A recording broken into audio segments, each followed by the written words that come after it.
আমরা বড্ড লোভী, ভালোবাসার লোভী। কেউ একটু মনের কথা বললে ফেলে দিই প্রিয়জনের খাতায়, কিন্তু তাদের আবার খাতাটা বড্ড ছোট, অল্প জনেই পাতা ফুরিয়ে যায়।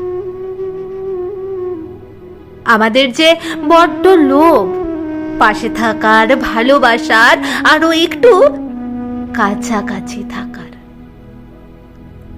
তবু আমরা পারি না কাউকেই কাছে আনতে বা কাউকে দূরে ঠেলতে। ওই যে আমরা লোভী, বড্ড লোভী।